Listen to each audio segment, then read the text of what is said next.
जय हिंद दोस्तों, आप सभी का हमारे YouTube चैनल विद्यालय एजुकेशन में स्वागत है।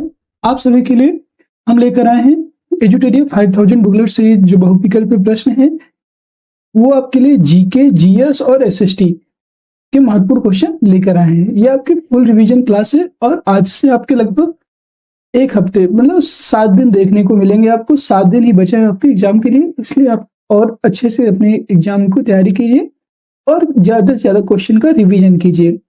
जितने ज्यादा क्वेश्चन आप देख करके जाएंगे उतने ही ज्यादा आपको एग्जाम में बैठने के बाद श्योरिटी क्वेश्चन करने में श्योरिटी समझ में आएगा कि हाँ, हम ये क्वेश्चन करके श्योर हैं कि ये इसका आंसर यही होगा। जितना आप क्वेश्चन करते हैं उतना ही ज्यादा आपको आपकी श्योरिटी बढ़ती जाती है। तो चलिए शुरू करते हैं आज की इस वीडियो में बिना कोई देरी के। ये क्लास कक्षा 6 से लेकर के 8 तक के विद्यार्थियों के लिए और जिन विद्यार्थियों को 9th-10th में एसएसटी है उन लोगों को भी ये क्लास जो है बेहद महत्वपूर्ण होने वाली है। चलिए शुरू करते हैं आज की इस वीडियो में। आपका पहला क्वेश्चन है, मोना लोआ निम्नलिखित में से किसका उदाहरण है, ये बताना है। तो मोना लोआ आपका सक्रिय ज्वालामुखी का उदाहरण है। ये क्या है, कैसा उदाहरण है? सक्रिय ज्वालामुखी का उदाहरण है। ये भी आपको याद रखना है। नेक्स्ट क्वेश्चन है आपका सेकंड नंबर, भारत में जंगली गधे का प्राकृतिक निवास स्थान कहाँ है, ये बताना है। भारत में जंगली गधे का प्राकृतिक निवास स्थान कहाँ है? गिरवन, सुंदरवन, कच्छ के रण या पूर्वी घाट? तो जो है भारत में जंगली गधे की जो बात है वो कच्छ के रण में जंगली गधे के प्राकृतिक निवास स्थान स्थित है। गिरवन आपका हाथी के लिए प्रसिद्ध है, आपको याद रखना है। भारत का सबसे दक्षिणतम बिंदु इंदिरा पॉइंट की दूरी भूमध्य रेखा से कितनी है? भूमध्य रेखा से जो सबसे दक्षिणतम पॉइंट है, जो इंदिरा पॉइंट है दक्षिणतम बिंदु, उसकी दूरी पहुंच रहा है 720, 667, 876 या 920। इसका जो राइट आंसर हो जाएगा वो है आपका 876 किलोमीटर, इसका राइट आंसर। नेक्स्ट क्वेश्चन है आपका फोर्थ नंबर, अरुणाचल प्रदेश के उत्तर पश्चिम भाग में स्थित जो दर्रा है निम्न में से कौन सा है? तो उत्तर पश्चिम भाग में जो स्थित है वो है आपका यहाँ पे यांगयाप। यहाँ पे आपको जो उत्तर पश्चिम भाग में स्थित है वो है आपका वोमडिला। उत्तर और पश्चिम भाग में स्थित है, ये बताना आपको। उत्तर पश्चिम भाग में आपको स्थित है जो वो है वोमडिला दर्रा। और ये सभी जो दीफू, यांगयाप, पांगसाउ, ये सभी अरुणाचल प्रदेश के ही दर्रे हैं, बट यहाँ पे उत्तर पश्चिम पहुंच रहा है, इसलिए इसका जो राइट आंसर हो जाएगा ये वोमडिला हो जाएगा। ब्राह्मणी नदी निम्नलिखित में से किसकी सहायक नदी है? तो ब्राह्मणी नदी की बात करेंगे, नर्मदा, महानदी, चंबल या माही? ब्राह्मणी नदी आपकी है महानदी। जो महानदी उड़ीसा में है, ये कहाँ स्थित है? उड़ीसा में। और इसकी जो सहायक नदी है वो है आपकी ब्राह्मणी नदी। नेक्स्ट है आपका 6 नंबर, मुद्रा प्रसार को श्रेष्ठ तरीके से वर्णित किया जा सकता है। जो मुद्रा प्रसार है उसको श्रेष्ठ तरीके से कैसे वर्णित किया जा सकता है? ऊंची कीमतें, कीमत निर्देशांक में वृद्धि, मुद्रा की क्रय शक्ति में वृद्धि या विशिष्ट वस्तुओं की कीमतों में वृद्धि? तो जो मुद्रा प्रसार है इसको श्रेष्ठ तरीके से हम हाई रेट करके मुद्रा मतलब ऊंची कीमतें के तरीके से वर्णित किया जा सकता है, हाई रेट से वर्णित कर सकते हैं। नेक्स्ट आपको भारत में मुद्रा को जारी करने और उसके विनियमन पर लागू होने वाली पद्धति को निम्नलिखित में से क्या कहा जाता है? अर्थात मुद्रा जारी करने और उसके विनियमन पर जो पद्धति लागू होती है उसको हम क्या कहते हैं? नियत रिजर्व अनुपात, न्यूनतम रिजर्व अनुपात, अनुपातिक रिजर्व अनुपात या परिवर्तित रिजर्व अनुपात? ये जो पद्धति है कहलाती है न्यूनतम रिजर्व अनुपात, मिनिमम रिजर्व रेशियो बोल सकते हैं। नेक्स्ट क्वेश्चन है, संरचनात्मक बेरोजगारी का कारण है। संरचनात्मक बेरोजगारी, इसका जो प्रमुख कारण है वो है आपका अपर्याप्त उत्पादन क्षमता। मतलब हर स्ट्रक्चरल जो बेरोजगारी है आपकी संरचनात्मक बेरोजगारी, इसका मेन कारण है अपर्याप्त उत्पादन क्षमता। नेक्स्ट, बैंक दर में कमी का ऋण की उपलब्धता पर क्या प्रभाव पड़ेगा? अर्थात जब बैंक दर में कमी हो जाएगी तो ऋण की उपलब्धता पर क्या प्रभाव पड़ेगा? तो ऋण हमेशा क्या हो जाता है, जब बैंक दर कम हो जाएगी ये हो जाएगा हमेशा बढ़ जाएगा। जब बैंक दर अपनी ऋण घटा देगा ब्याज की, फिर वहां पर ऋण बढ़ जाएगा। नेक्स्ट क्वेश्चन है, कोर्ट निम्नलिखित में से किस खेल से संबंधित खेल परिसर का नाम नहीं है? अर्थात कोर्ट किस खेल परिसर का नाम नहीं, ये बताना है। टेनिस, टेनिस में तो कोर्ट होता है, खो खो का भी कोर्ट होता है, कबड्डी का भी होता है, पोलो पोलो जो है आप पोलो का कोर्ट नहीं होता, यही इसलिए इसको बोलते हैं, राइट आंसर हो जाएगा पोलो। 11 नंबर क्वेश्चन है, फिल्म क्षेत्र में दिया जाने वाला प्रसिद्ध ऑस्कर जो पुरस्कार की शुरुआत किस वर्ष की गई थी, ये बताना है। तो जो ऑस्कर अवार्ड है इसकी शुरुआत की गई थी 1929 ईस्वी में। 1929 ईस्वी में ऑस्कर अवार्ड की जो है शुरुआत की गई थी और 1901 से ओलंपिक शुरू किए गए थे, ये भी आपको याद रखना है। नेक्स्ट क्वेश्चन है, बिस्मिल्लाह खां का संबंध किस वाद्य यंत्र से है? तो बिस्मिल्लाह खां आपके थे, ये थे आपके शहनाई वादक। बिस्मिल्लाह खां का जो संबंध है वो है शहनाई वादक। नेक्स्ट है, भारतीय थल सेना के पूर्वी कमांड का मुख्यालय कहाँ स्थित है? तो भारतीय थल सेना के जो पूर्वी कमांड है इसका मुख्यालय कोलकाता में स्थित है। भारतीय थल सेना के पूर्वी कमांड का मुख्यालय कोलकाता में स्थित है। विश्व आदिवासी दिवस प्रतिवर्ष किस तिथि को मनाया जाता है? तो विश्व आदिवासी दिवस जो है मनाया जाता है आपका 9 अगस्त को। 9 अगस्त को विश्व आदिवासी दिवस मनाया जाता है। और 16 सितंबर की बात करें तो 16 सितंबर को आपको मनाया जाता है विश्व ओजोन दिवस।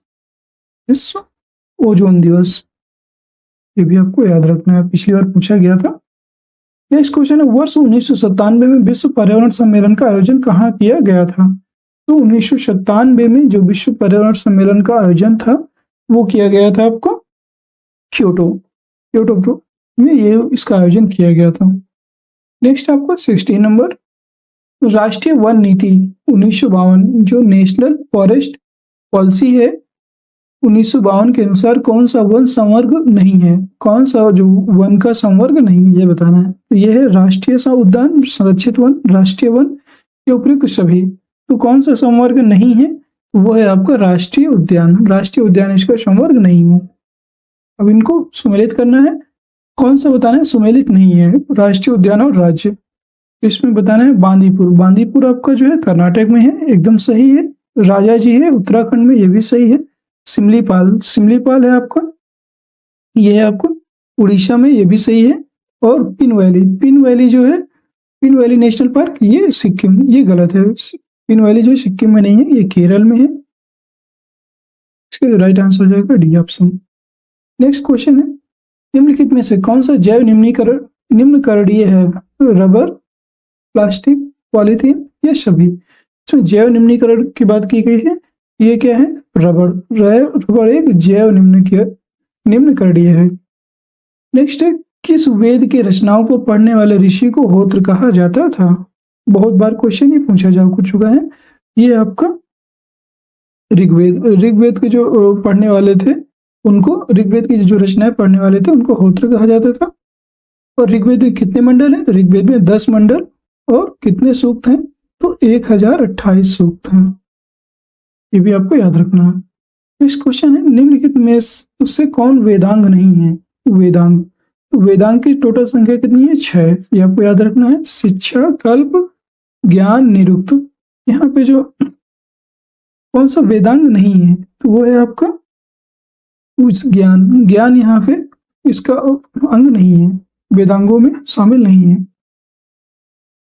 नेक्स्ट आपको निम्नलिखित दर्शन एवं उनके प्रवर्तक में कौन सुमेलित नहीं है ये बताना है।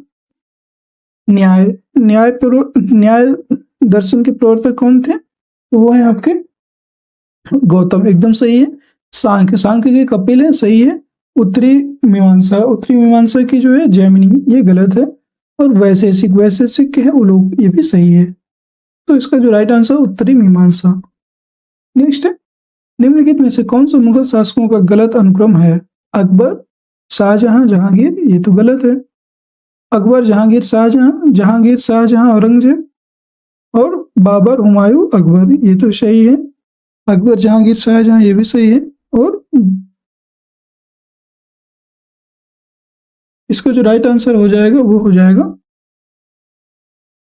फिर जहांगीर, शाहजहां, औरंगजेब, ये भी सही है। तो इसका जो राइट आंसर है ए तो गलत है, यही आपको बताना है। नेक्स्ट क्वेश्चन है, निम्नलिखित में से इसे बंगाल में मुस्लिम पुनर्जागरण के जनक के रूप में जाना जाता है?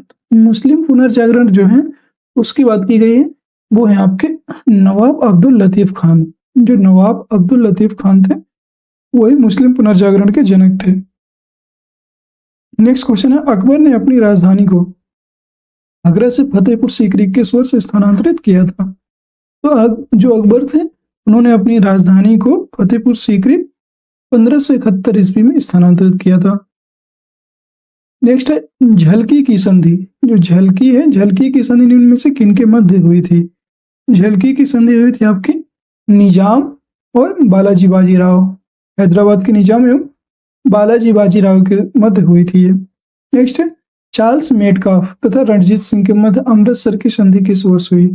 जो चार्ल्स मेटकाफ थे और राजा रणजीत सिंह, इनके मध्य जो अमृतसर की संधि हुई थी 1809 ईस्वी में हुई थी ये, 1809 ईस्वी। नेक्स्ट है आपका 27, 1857 की क्रांति को किसने पूर्णतः सिपाही विद्रोह कहा था? जो सिपाही विद्रोह है ये किसने कहा था? वो कहने वाले थे आपके लॉरेंस एंड सीले। लॉरेंस एंड सीले जो थे उन्होंने 1857 के जो विद्रोह हुआ था उसको सिपाही विद्रोह की संज्ञा दी। ये एक सिपाहियों के द्वारा किया गया एक प्रकार का विद्रोह है, सिपाही विद्रोह कहा था इन्होंने। नेक्स्ट क्वेश्चन है 28, फरायजी आंदोलन का नेतृत्व किसने किया था? फरायजी आंदोलन जो है इसका नेतृत्व करने वाले थे अली मुसलियार, सरियतुल्लाह मियां, सीताराम राजू या दुर्जन सिंह। फरायजी आंदोलन का नेतृत्व किया था सरियतुल्लाह मियां। नेक्स्ट क्वेश्चन है आपका 29, राष्ट्रपति पद के उम्मीदवार के लिए निर्वाचक मंडल में कितने सदस्य क्रमशः प्रस्तावक एवं अनुमोदक होते हैं? इन्हें बताना है कितने सदस्य प्रस्तावक एवं अनुमोदक होते हैं। तो वो है आपका जो 50 सदस्य प्रस्तावक एवं 50 सदस्य ही अनुमोदक होने चाहिए, यही इसका राइट आंसर है। नेक्स्ट है परिसीमन आयोग। परिसीमन आयोग 2022 के अनुसार अनुसूचित जातियों के लिए लोकसभा में आरक्षित सीटों की संख्या कितनी है? तो परिसीमन आयोग 2002 के अनुसार अनुसूचित जातियों के लिए लोकसभा में आरक्षित सीटों की संख्या है जो है 84 सीटें लोग जो है अनुसूचित जातियों जो शेड्यूल कास्ट है उनके लिए जो है रखा गया है। नेक्स्ट क्वेश्चन है आपको, नेक्स्ट क्वेश्चन है जो है प्राक्कलन समिति। प्राक्कलन समिति की कार्य अवधि होती है, प्राक्कलन समिति की कार्य अवधि होती है मार्च फरवरी, मई अप्रैल, जुलाई जून या अप्रैल मार्च। जो प्राक्कलन समिति की कार्य अवधि होती है वो है आपकी मई अप्रैल ही इसकी अवधि होती है। नेक्स्ट है, जवाहरलाल नेहरू ने संविधान सभा के सक्षम उद्देश्य प्रस्ताव को कब प्रस्तुत किया था? ये किया था इन्होंने 13 दिसंबर 1946 को संविधान सभा में उद्देश्य प्रस्ताव को प्रस्तुत किया था। और जो ये उद्देश्य प्रस्ताव को मतलब कब पारित कर लिया गया था? तो ये 22 जनवरी को पारित हो गया था। नेक्स्ट है 35 नंबर, विधि निर्माण की प्रक्रिया भारतीय संविधान में किस देश के संविधान से लिया गया है? विधि निर्माण, जो विधि निर्माण की प्रक्रिया है वो आपके लिया गया है ब्रिटेन के संविधान से। अर्थात कानून निर्माण जो है, कानून निर्माण की जो प्रक्रिया है वो ब्रिटेन के संविधान से लिया गया है। नेक्स्ट है, किस वाद में सर्वोच्च न्यायालय सुप्रीम कोर्ट ने प्रस्तावना को संविधान का अंग नहीं माना है? तो संविधान प्रस्तावना जो है इसको संविधान का अंग नहीं माना है वो है आपका जो इस वाद में पूछ रहा है ये है आपका जो है बेरूवाड़ी वाद में जो है प्रस्तावना को संविधान का अंग नहीं माना था। नेक्स्ट क्वेश्चन है, अल्पसंख्यक वर्गों के हितों का संरक्षण संविधान के किस अनुच्छेद में वर्णित है? यह है आपका अनुच्छेद 29। नेक्स्ट है 36 नंबर, निम्नलिखित में से कौन सा मूल अधिकार विदेशी नागरिकों को प्राप्त नहीं है? तो विदेशी नागरिकों को कौन सा मूल अधिकार जो है जो प्राप्त नहीं है? शोषण के विरुद्ध अधिकार, प्राण एवं दैहिक स्वतंत्रता का अधिकार, विधि के समक्ष समानता या अभिव्यक्ति की स्वतंत्रता का अधिकार। इसका जो राइट आंसर हो जाएगा डी, अभिव्यक्ति की स्वतंत्रता का अधिकार। अब सिर्फ ओनली 5 आर्टिकल ऐसे हैं जो सिर्फ भारतीय नागरिकों को प्राप्त है, 15, 16, 19 और 29, 30। ये 5 आर्टिकल सिर्फ भारतीयों को प्राप्त है, विदेशियों को प्राप्त नहीं है। नेक्स्ट है केंद्र तथा राज्यों के मध्य वित्त का विभाजन इनमें से किसकी स्थितियों के आधार पर किया जाता है? तो केंद्र तथा राज्यों के मध्य वित्त का विभाजन ये वित्त आयोग के द्वारा किया जाता है। नेक्स्ट है निम्नलिखित में से कौन सा पदार्थ प्रकाश संश्लेषण के दौरान अपचयित होता है? प्रकाश संश्लेषण के दौरान जो है अपचयित होने वाला पदार्थ है वो है आपका जल, ग्लूकोज, ऑक्सीजन या कार्बन डाइऑक्साइड। तो इसका जो राइट आंसर हो जाएगा कार्बन डाइऑक्साइड। कार्बन डाइऑक्साइड प्रकाश संश्लेषण की प्रक्रिया के दौरान अपचयन हो जाता है इसका। नेक्स्ट सार्वजनिक मूत्रालय से गंध किस गैस के प्रभाव के कारण आता है? ये तो आपको सबको पता है, अमोनिया गैस होती है, इसका फॉर्मूला होता है NH3। नेक्स्ट क्वेश्चन है निम्न में से कौन प्राकृतिक गैस का मुख्य घटक है? तो प्राकृतिक गैस अर्थात नेचुरल गैस का मुख्य घटक क्या है? इथेन, ब्यूटेन, मीथेन या बेंजीन। प्राकृतिक गैस का मुख्य घटक आपको मीथेन हो जाता है। इसी को हम कौन सी गैस कहते हैं? मीथेन को मार्स गैस भी इसी को कहा जाता है। नेक्स्ट क्वेश्चन है 41 गति के नियम को निम्नलिखित में से किसने प्रतिपादित किया था? तो आप न्यूटन ने गति के 3 नियम दिए थे, ये भी आपको याद रखना। 42 नंबर है निम्नलिखित में से कौन ऊष्मा की इकाई नहीं है? Calorie, kilo joule, kilo calorie या वाट। इसमें कौन सा ऊष्मा की इकाई नहीं है? वो है वाट। वाट किसकी इकाई है? तो वाट है आपके जो शक्ति की इकाई है। नेक्स्ट क्वेश्चन है एक सुरंग में 100 वाट क्षमता वाले 5 लगातार बल्ब 20 घंटे तक जलाए जाते हैं, कुल विद्युत लागत कितनी होगी? तो एक सुरंग है और उसमें 100 वाट क्षमता वाले जो 5 लगातार बल्ब 20 घंटे तक जलाए जाएंगे, कुल विद्युत जो यूनिट लागत होगी वो हो जाएगी आपकी 10 यूनिट। इसका राइट आंसर हो जाएगा। नेक्स्ट क्वेश्चन है लोहे पर जंग लगने से उसमें भार पर क्या प्रभाव पड़ता है? लोहे पर जंग लगने से उसका भार क्या हो जाएगा? बढ़ जाएगा। नेक्स्ट क्वेश्चन है 45 ब्रेसिका कॉम्प्रेस्टिस। ब्रेसिका कॉम्प्रेस्टिस जो है किस पौधे का वनस्पतिक नाम है ये बताना है। तो जो ब्रेसिका कॉम्प्रेस्टिस है ये सरसों का जो है वैज्ञानिक नाम होता है सरसों का। नेक्स्ट है 46 नंबर निम्नलिखित में से सूत्र विभाजन की सबसे लंबी स्टेज कौन सी है? सूत्र विभाजन प्रोफेज, मेटाफेज, एनाफेज या टीलोफेज। तो सूत्र विभाजन की जो सबसे लंबी स्टेज होती है वो है प्रोफेज। नेक्स्ट है 47 ग्लाइकोजन का संग्रह शरीर के किस अंग में होता है? तो ग्लाइकोजन को जो संग्रह होता है वो होता है यकृत तथा पेशियों। यकृत तथा पेशियों में जो है आपका ग्लाइकोजन जो होता है वो उसका निर्माण हो जाता है ग्लाइकोजन का। नेक्स्ट है 48 शरीर के लिए एंजाइम बहुत आवश्यक है, क्योंकि मतलब एंजाइम जो है आपके शरीर के लिए बहुत ज्यादा आवश्यक। ये पूछ रहे क्यों? तो इसका मेन जो वर्क होता है शरीर का रचनात्मक भाग, ऊर्जा प्रदान करना, जीव रासायनिक क्रियाओं के उत्प्रेरक है, तंत्रिका क्रियाओं का नियंत्रण करता है। इसका जो राइट आंसर हो जाएगा शरीर के लिए एंजाइम इसलिए बहुत आवश्यक है क्योंकि जो जीव है वो रासायनिक क्रियाओं के लिए उत्प्रेरक होते हैं, इसलिए इसको आवश्यक है। नेक्स्ट है आपको 49 कार्बोहाइड्रेट पाचन के अंतिम उत्पाद क्या है? तो कार्बोहाइड्रेट पाचन के बाद इसका अंतिम उत्पाद क्या होता है? वो होता है मोनोसैकेराइड्स। मोनोसैकेराइड जो कार्बोहाइड्रेट होता है वो मोनोसैकेराइड्स एक एक अणुओं में टूट जाते हैं। राइट आंसर हो जाएगा। नेक्स्ट यूरिया का निर्माण शरीर के किस अंग में होता है? तो यूरिया जो होता है उसका निर्माण आपका यकृत अर्थात लीवर में होता है। इसी को हम क्या कहते हैं? लीवर। यूरिया का निर्माण शरीर के जो है यकृत में होता है। आज के क्वेश्चन बस यहीं तक। अगर आपको वीडियो पसंद है तो वीडियो को लाइक करिए, शेयर करिए और चैनल को सब्सक्राइब करना मत भूलिएगा। और अगर कोई कमेंट आपके तरफ से कोई सुझाव है तो कमेंट बॉक्स में जरूर बताइएगा, और क्लास कैसी लगी कमेंट सेक्शन में जाकर बताइएगा। हमारे टेलीग्राम चैनल से जुड़ने के लिए आप ज्वाइन कर सकते हैं विद्यालय एजुकेशन सर्च कर लीजिएगा, आपको उसमें मिल जाएगा। आज के लिए बस इतना ही। आज के लिए अगर आपको वीडियो पसंद है तो अगेन लाइक करिए, शेयर करिए और चैनल को सब्सक्राइब करना मत भूलिएगा। जय हिंद, जय भारत।